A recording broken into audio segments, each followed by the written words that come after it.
Siang hari ini kita bisa bersilaturahmi, bisa saling bertukar pengalaman, dan ini adalah salah satu acara yang menjadi favorit saya juga, Cik D ini. Jadi waktu ke waktu dari tahun ke tahun kita akan fokus untuk saling bertukar pikiran, saling berbagi pengalaman, dan yang tidak kalah penting adalah saling bersilaturahmi. Karena dari silaturahmi ini bisa menambah rezeki kita, bisa menambah barokah rezeki kita. Dengan silaturahmi juga bisa memperpanjang umur kita, dan ini adalah suatu majelis ilmu menurut saya, karena banyak ilmu baru yang akan kita dapatkan.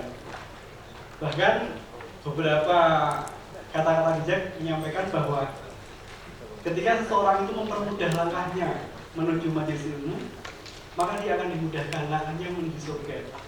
Dan mudah-mudahan dengan hadirnya kita di sini, majelis ilmu yang luar biasa diadakan oleh Seva ini bisa menyemangati kita untuk selalu mengupgrade dari waktu ke waktu terhadap pengetahuan kita seputar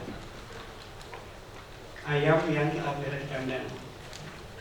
Baik, terima kasih.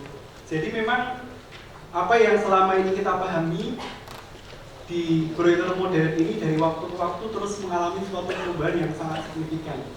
Tadi di depan sudah disampaikan panjang lebar oleh Pak Tony bagaimana broiler modern ini berkembang dari waktu ke waktu dan ini membutuhkan penyesuaian tata laksana manajemen. Kenapa demikian?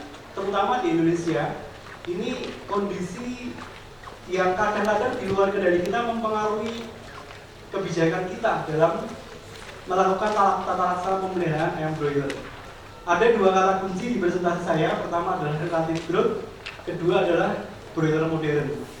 Nah, tadi sudah dijelaskan lebih detail bagaimana broiler modern itu dibahas secara rinci sekali oleh Pak Tony, dan saya ingin mengkonekkan apa yang tadi sudah Pak Tony presentasikan terhadap pentingnya kita memonitor relative growth. Jadi, broiler modern, kalau kita melihat apa yang kita sebut sebagai broiler modern itu, saya coba tulis agak gede karena ternyata agak kecil ya ini spidolnya. Broiler modern ini didesain sedemikian rupa secara genetik untuk tumbuh cepat. Jadi apa yang kita lihat di kandang kita dengan tambahan kata-kata modern ini, ada 3 sentuhan yang dilakukan yang Pak Tony tadi sudah sampaikan. Pertama, secara genetik broiler ini sudah dipilih melalui seleksi genetik yang luar biasa. Yang kedua juga aspek nutrisi. Aspek nutrisi juga luar biasa mempengaruhi terhadap perkembangan broiler modern yang selama ini kita amati di kandang.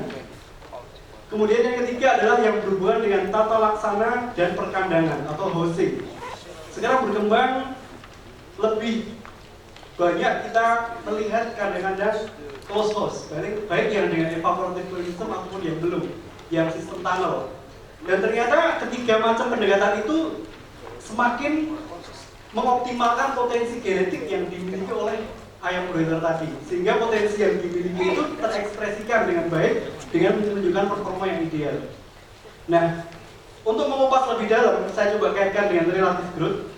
Kalau kita melihat pattern pertumbuhan yang selama ini kita lihat dari VOC-in, kemudian ini minggu pertama, di sini minggu kedua, minggu ketiga, minggu keempat, tentunya pada waktu panen ayam sudah habis di kandang, tidak tersisa satu ekor pun. Kita berharap pada waktu panen ini punya performa yang ideal.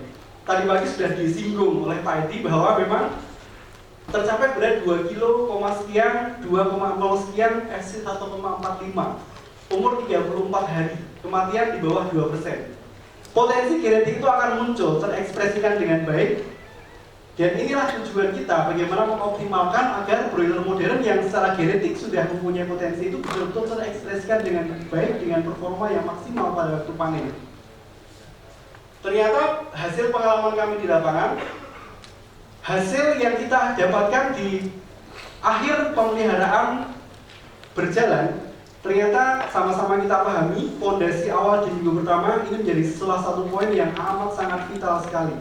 Pada fase di mana memang kita harus menyiapkan ayam di minggu pertama ini untuk bagaimana pada fase-fase berikutnya di minggu kedua, ketiga, keempat, kelima. Nanti akan saya jelaskan bagaimana RG ini bisa kita jadikan sebagai parameter untuk kita menentukan panen. Nanti akan juga saya detailkan satu persatu. Nah, broiler modern yang mempunyai performa yang baik di sini ternyata berkorelasi positif terhadap apa yang kita lihat di minggu pertama. Hiperplasi pembelahan sel tidak bisa kita angkakan kalau kita mau melihat secara histologi agak susah. Tetapi parameter angka yang mudah di lapangan dan kita bisa langsung melihat seberapa baik tingkat hiperplasi itu adalah dengan melihat nilai RG atau relative growth. Sehingga disinilah nanti akan saya coba lebih detail pengalaman-pengalaman yang kita jumpai di lapangan, bagaimana kita menilai suatu pemeliharaan ayam di minggu pertama, keberhasilannya seperti apa, dan bagaimana pada langkah-langkah berikutnya sampai betul-betul ayam yang kita pelihara itu mempunyai tingkat performa yang maksimal. Nah, untuk itulah pada sesi ini saya akan mencoba mengupas secara bertahap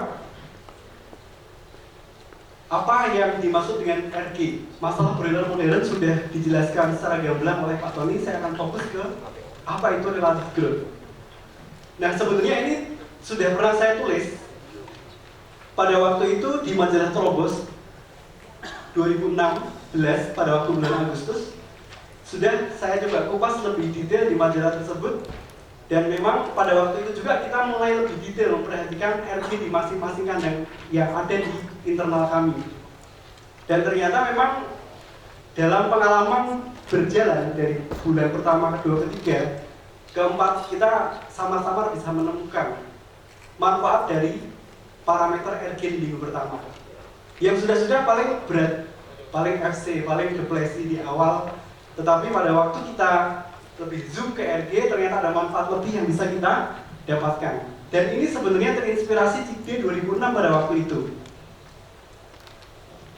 Salah satu profesor yang sempat memberikan tekanan lebih terhadap RG pada waktu 2006 CICD tahun lalu, beliau adalah Profesor Edi DGPR.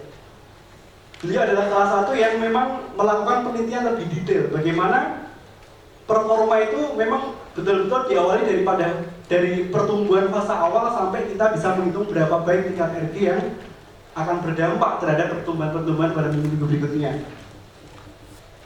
Nah, tadi sudah saya jelaskan di awal juga Pak Tony sudah menyinggung bahwa